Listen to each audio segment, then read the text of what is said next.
Assalomu alaykum, hurmatli Uyg'urlar, hammalarga mushaq xayrlik olsun. Turkiyada bir Uyg'ur restorani Xitoylar tamoq yegan va jangi jadal chiqqan. Hamda bu restoran degan bir tijoriya, men bir tijoratchi. Ham bu bir siyosiy masala. Men ancha-muncha Uyg'urlarning siyosatiga aralashadigan bir Uyg'ur.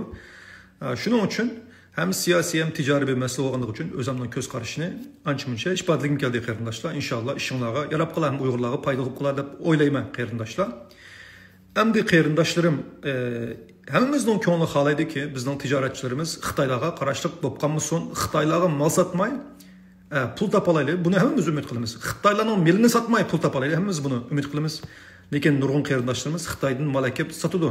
Hamda xotin bola osh qilgan vaqtida, uyning kirasini to'lamagan vaqtida bunda bismillah bak ig'ir bo'ldi insonlarda. Ularni men tillab nima deb Xitoydan mal keldim demayman qarindoshlar. U meningki haqqim emas, faqatlam amal va Xitoydan mal kelib sotmayli. Amal va Xitoy bilan tijorat qilmay, boshqa yo'llardan tijorat qilib pul topishga Alloh bizga rizqimizni bersin, yo'limizni uchiqsin deyman. Ammo shuni majbur qilib, boshqa yo'l topolmay, iqtisodiyatdan qiynalib, hamda Xitoydan mal kelib sotgan bo'lsa, Allah günahını keçirsin, Allah yolunu uçuksun, Allah başka yollardan rızık versin deyme. Lekin çoğun yapılıp, nimde Xitoydan mal keldi ki, akçı köpçü de bundan yapıldığında ben hicil olmaya qarindoshlar. Çünkü hem adamınki özgüçlük çapası var. Çoğun yapılışını yaxşı görmeyim qarindoshlar. Hem bu restoran meselesi kelsak qarindoshlar, hem dünyada hem de yetişeceği giydiğen bir Xitoy var. Xitoyda bek tamak yedi. Hem Uygurların özümüzün tamağını hem de bir Uygurların tamağını vatanda Uygurlar bilimiz. Çetelde çıkkanda Uygurlar bilimiz mesela. Amerika'da Uygur restoranı açkan bolsa, bu Uygur restoranı bildiğin Amerika'dan salisi bağıran sıra köpeği atkan bolsun mu? Lekin Uygurların tamamını bildiğinler ya Xitaylar ya Uygurlar. Birincisi Uygurların ki uyda lağman etip bildiğin ayarları boğaşka. Mesela benim ayarım lağman pola hoşunda aslan mesela. Restoran verip lağman yemeyim mesela. Asasen baramayım restoranlarda. Köpünçü vakitlerde ödeyemiz. Bana oşaş Uygurların ki hem de özünün uyda etip yedi de oynayamam. Şu an Uygur restoranının açkan vakitte bu Uygurlar günde berip kollap gitmeye devam etmişler. İkincisi Uygurların tamamını bildiren Xitaylar var, bir de Xitaylar Uygurların tamamını amırak. İkincisi tamakını cıkaylı bula. Üçüncüsü öyle tamak etmeye cıkaylı okuyucuları var. Şu an ben oylayma bu çeteldeki restoranlarınki Xitaylarga karşı bulup kılışıdaki sebeplerden birisi şu bizim tamamımızın Uygurlar hep kollap gitmeydi ticaretçilerimizde. İkincisi Xitaylardan başkalar bilip gitmeydi. Şuna restoran mı hem de limdeyimiz hem de Uygurlar bir başka iş kılaydıysa hem de kanda kılıdı hem de bir neft zatı aşk olunmasa ya bir başka iş kılınmasa nurgun Uygurlarımız şu restoran içi falan hem can bakıda hem de ticaret kılıdı. Bunun gibi ben hoş alım hem de. Demişka çünkü halal kanunluk yoldan iş kılıgan insanlar bir yerin oğurluğunu yok, bir yerin şpiyonluğunu yok, milletin sattığını yok. Şu Xitaylar hep yaydı pulusunu aldı hem de. Ben bununla her iş kandak vakitte nime de Xitayga tamak satıdı. Ya pulunu belki satmak kandak kılıdı mesela. Dep oylayman hem de. Güzel konulaşa oylayman go hem de. Lekin yeni ümit kıldığını inşallah Uygur taamları bütün dünyaya tunulup, Amerikalıklara tunulup, Türklerge tunulup, şirketimizde yakınmasa bizning aşxanalarımızda şunchalik köp xaridarımız bolsun ki Xitoy kemmesimi, kasimi, xiyolımizga kirib chiqmagidak darajada Uygur tamoqlari dunyoga tunulsin deb o'ylayman. Hindistonning tamoqlari va Xitoyning tamoqlari shunda tani yo'q tamoqlar dunyoga tunulgan. Endi bizning muhojiratdagi Uyg'urlarningki çetelge chiqishi yangi boshlanayotgan bir masala bo'lg'ashqa Uygur tamoqlari nihoyat isil, nihoyat yeyishlik bo'lsa-mu, hozir bir modaga aylangan yo'q. Demek bununla beriş jarayonida amal yok şu bizim biladigan insanlarga setish boshlaymiz. Şuna ben ümit qilsammi restoranlarimizga Xitoylar kelmaskan deb. Ammo bu restoran ochgan insonlarning oshxonasiga kelgan nima deb Xitoyga satding deb ularni ayblab cho'ng gapirish mening huquqim emas deb o'ylayman qarindoshlar. Shunga qarindoshlarim. Mesela meningki YouTube kanallarım var, Instagramlarım var. To'xtamay propaganda qilmayman. Mesela Uyg'ur tamoqlarini yangla, yesanglar, aqoytinglarga o'zinglar mas'ul. Chunki bunga xuma olib qolsizlar deb har xil tani gaplarni, qizqarlik gaplarni qilib, insonlarni Uyg'ur tamoqlari qiziqtirish uchun qo'limdan kelishicha tunishtirman masalan.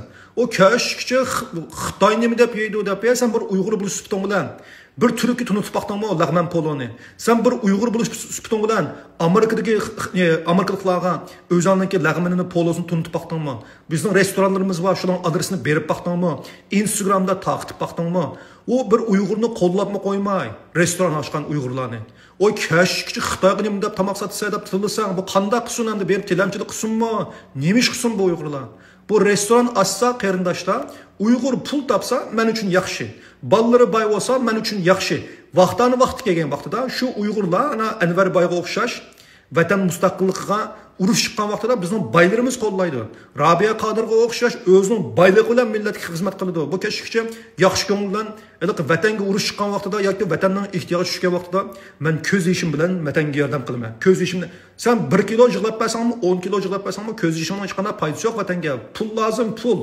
shunga uyg'urlar tijorat qilsa men xo'sham endi bir qo'llamay turib quvvatlamay turib kashkichi bu uyg'urlarning gilini siqib sen nima deb xitoyga tomoq sotsa deyish mencha adolatlik emas ha xitoychilik xatlarni yuzib xitoyga ham shapaqchilik qilib xitoyga ham po'doqchilik qilishning o'zimi xato endi ikkili tarafdan o'zini tuzish kerak deb o'ylayman birinchisi xalq qo'llash kerak ikkinchisi restoranlarmi biroqlam xitoylashmay ancha-muncha bir uyg'urlarning bir hijob to'yib bir tap tortib ancha-muncha bu restoran ishlarini bir xil hamda hammalarga nimalarni xitoycha yuzib yo'q xitoylik emas bu xitoylik egilib 9 tozim qilib panuslarni isib nimalarda chog'onlarda po'jangiz etib ketmasmi bunda bir normal endi xaridor kelsa muomala qilsa bo'ladi deb o'ylayman qarindoshlar bu ikki taraflik bir masala endi ba'zilar deydiki uyg'ur restoranlari nima deb sharq turkistondan borgan osmaydi deb o'tirib qaranglar qarindoshlar Paçaqni qashlab o'tdagan odamga butun dunyodagi har qanday qishloq isil oson-da masalan. Masalan, xotini yo'q, beshini qashlab o'tiradigan taz, boshqalarning chiroyli xotini azroq qator qilib qo'ysa, unda xotinni qo'yversin. Unda xotinni qo'yotmay qanday qildi? Urib paçaqni chiqish kerak. Albatta, birinchisi sening ya xotining yo'q, ya chiching yo'q, hech nimang yo'q masalan-chi. Shunga sana xalqning chiroyli xotinni qo'yvat deyish oson bo'ladi. Lekin shu adam o'zining xotini uni suydi, uni bir xatoligi bilan uni biroqlam qo'yib o'tib yoki paçaqni chiqib olmaydi. Shunga turklar deydi-ku, bekara qar bu boşamak kolay ne demek? Nima degan gap desangiz-chi, bekarning uyg'urchasi nima de? Boytaq odamga xotinni qo'yib o'tish oson degan gap hamda. Sen o restoran sening bo'lgandan keyin o'tdaga yanda cho'nka qilib bayroqqa sun, anda qusun Xitoylarni qo'lab chiqaraysan, deyish intayin oson. Agar shunda qilganlar bo'lsa, o'zinglar o'tdagan yerda restoran ochganlarni tillab pipan qilib qilmay, o'zinglar restoran ichib qarindoshlar, o'zinglar pul to'lab restoranni ichib, mang'uzo pul tepib, u yoq Sharq Turkistonning bayrog'ini asamsizlar, Tayvanning bayrog'ini asamsizlar, Qarxonlarning bayrog'ini asamsizlar. Bu vaqtlarda 16 yosh vaqtimda otish qilsam, bir lag'manxonda bir odam yosh bola ekan deb. Shu vaqtda biz 27 yoshda bormiki bola. Men 16 yosh vaqtimda. Bir bola butun tomlarga o'zini Sharulxonga o'xshash rasm tushirib, mundoq qilib, yo'q Resmi yo'q, tam yo'q. Hamma tamga o'zining rasmini isbotdi. Sen restoran ochgan vaqtida o tamga o'zingning rasmini asamsa, cho'ngapongning rasmini asamsa, Sharq Turkistonning bayrog'ini asamsa, az. Lekin xalqlar bir amal qilib, bir tijorat qilib, bir amal qilib jinni beqiyotsa, ularga nima deb Sharq Turkistonning bayrog'ini asmaydi deyishim mencha adolatli emas. Qo'lingdan kelsa, yog'chayna sen och restoranni, sen qo'llab chiqar Xitoylarni, sen ko'ztib qo'y, vatanparvar, millatparvar Uyg'ur tijoratni qanday qiladi? Vatanparvar, millatparvar, qanday Uyg'urlik, qani urg'ib turadigan Uyg'urlar restoran ichib, mana Qarxonlarning bayrog'ini tortib, Sharq Turkistonning bayrog'ini isib turib, ko'ztib qo'y, ulgu olsin. Shu vaqtda gap qildiganga sening ancha-muncha yuzing va salohiyating bo'ladi. Bo'lmasa ya bir lamponxonang yo'q, ya bir choyxonang yo'q, restoran ochganlarga Sharq Turkistonning bayrog'ini asmadi, Xitoyni qo'g'lab chiqamadi desam, adolatsizlik bo'lib qoldi, qarindoshlar. Shunga qarindoshlar, ham bu yerdagi masalan Amerikada Xitoylarni qo'g'lab chiqarsa qonunga xilof, Turkiyada ham qonunga xilof deb o'ylayman. Nurg'un davlatlarda u xaridordan sen Xitoyga deb qo'g'lab chiqmasangiz, o do'koningizni taqib etadi. Yevropadagi do'konlar ham shunda. Adil bo'laylik. Men Xitoylarga yaloqchilik qilayli deganim yo'q, faqat adil bo'laylik. Birinchi, Uyg'ur restoranlarini qo'llayli, kechgacha putoq tortib, ularni bir urib chiqish uchun fursat topmay, amalva qo'llab restoranga kelgan xaridorlarning sonini qaytib beraylik. Xitoy bo'lmagan xaridorlarning soni qancha ko'paysa, restoranlarimizning Xitoylarga bo'lgan xumari yoki bo'lmasa dependency nima deymiz, beqinib qilishi tuvanlaydi qarindoshlar. Shunga Turkiyada bo'lsak, turklarga, Amerikada bo'lsak, amerikaliklarga, Yevropada bo'lsak, yevropaliklarga Uyg'ur taomlarini tunishtiraylik, Uyg'ur restoranlarini tashviq qilaylikki, bizning restoranlarimizga kelgan chet elliklarning soni Xitoylarni biz uchun u vaqtda Xitoylar kelarmi kelmamdi, bizning uchun 7-masala. Ikkinchisi, hamda bu nimadagi restoran ochadigan qarindoshlarimiz-mi? Amdalik po'janz etib, panus taqab, vomishinjan xodifam deganda qilib ketmaymi? Restoranni ancha-muncha Uyg'urlik salohiyatini, isilligini saqlab, chunki rizqni bergan Alloh emasmi? Bak chandırıp ketmey, bak qizilishib ketmey açaylı. Çünkü aşına açıdığan nurgun qarindoshlarimiz var. O qarindoshlarimizni obdan pul tepa turib men tunayman qarindoshlar. O Xitoyga yaloqchilik qilmaymi? Xitoy restoranlarga Xitoyni qo'g'lab chiqarmay, yaloqchilik qilmaymi? Adil bir şekilde Uyg'urlarga qarindoshlar, restoran ochib bo'ldi Uyg'ur restorani. Üçüncüsü, eğer sizlar mushu restoranlar nima deb Sharq Turkiston bayrog'ini asmaydi, Xitoyni qo'g'lab chiqarmaydi. Munda qilish kerak deb qashlab o'tganlar, pojig'ini qashlab o'tirib to'rda gap qilganlar.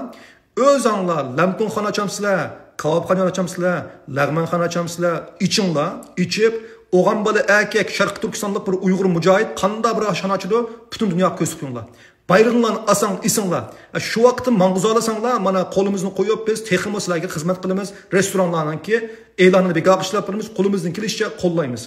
Amma o'zinglar qilmagan ishni o'ttirib o'ttagan yerda ondoq qilsin, mundoq qilsin, Sharq Turkistonning bayrog'ini assin, aqlay shaqlay, quruq bosh gap. Bo'lsa sen bir lampon sat, bir do'g'ab sat, do'g'abchi o'smi oshqin, ammo ish qilayotgan insonlarningki jafosini ish qiladigan insonlar biladi. Bizga o'xshash va bir ish ishiltish uncha oson emas. Oldida ishlaydiganlar var, keyinda ishlaydiganlar var. O saylas isib qiladi, go'shak emas bo'lmaydi, bir moch ishlar var, buning operationlari var. O bu oson ish emas, o restoran ish qarindoshlar. Shunga bir-birimizga adil bo'laylik, bir-birimizga shafqatlik bo'laylik, bir-birimizning tijoratini qo'llaylik va yaratmasak texnik notisini ichib, ko'zga ko'z tutib ulga qilaylik. Allohga omonat, o'zingizlarni yaxshi sanalar.